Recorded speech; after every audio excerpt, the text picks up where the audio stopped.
2018 has started brilliantly for Stephen Coniglio. Greater Western Sydney knew what it was getting when it made Stephen Coniglio an original giant, and while his footy talents played a part, his qualities as a person were just as important.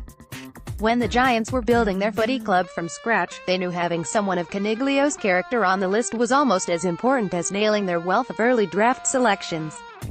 The number 2 pick at the 2011 NAB AFL draft has been a huge presence in driving the standards at the Giants in recent seasons, but he's had just as much impact in the change rooms and even away from the club, where his selfless nature to put the team and his mates first has made him an outstanding clubman.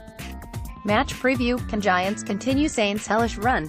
That's why the 24-year-old's 100th game against St Kilda at Etihad Stadium on Saturday is a significant milestone. Whenever anybody at the Giants mentions Coniglio, they talk about him being the spiritual leader, or the heart and soul, of the club. When asked about those tags this week, the West Australian admitted he finds it a bit embarrassing at times, because he's never gone out of his way to be anything other than himself. In terms of my leadership, my favorite part about it is helping the guys get better. It's all about giving back, he said. Care and empathy goes a long way, particularly in our game where it is so hard both on and off the field, and it can get draining. I've been very privileged to have that sort of upbringing, not only thanks to my mum and dad, who have been the biggest influences in my life, but with my grandparents on both sides. Reaching 100 games is a proud moment for my family, so it's a good way for me to say thank you. Coniglio is the 4th original Giants draftee to reach triple figures behind Toby Green, Jeremy Cameron and Dylan Shiel, and coach Leon Cameron said the milestone means a lot to the playing group. In terms of the spirit he provides, you can just see it in the way he puts his head over the footy, Cameron said.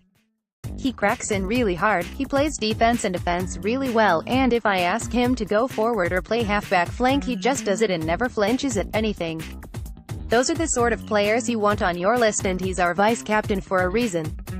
Every club has those type of players that always do the right thing at the right time, most of the time, and ours happens to be Stephen Coniglio.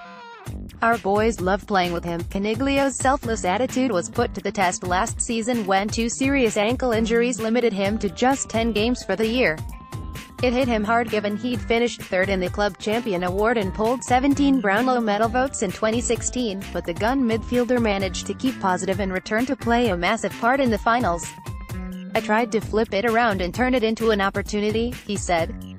Yes, I was missing some footy, but I thought about how I was going to turn myself into an elite player when I came back, because that's what I want to be at this footy club. With his ankle issues well behind him, Coniglio has started 2018 in exceptional form, averaging career-high numbers in possessions, 28.2, marks, 6.2, goals, 1.8, and inside 50s, 5.2, while mixing his work on ball with spells playing as a deep forward. Coniglio is a key part of his side's premiership chances this year, and while those outside the Giants might point to the club's 2 straight preliminary final losses as motivation in 2018, a flag remains his sole focus. I read a passage in Stevie J's Johnson book last year, and it said a prelim final loss can only motivate a group for so long, he said. You've got to find other ways to keep motivating the group to get better and to make sure that you don't make the same mistake again.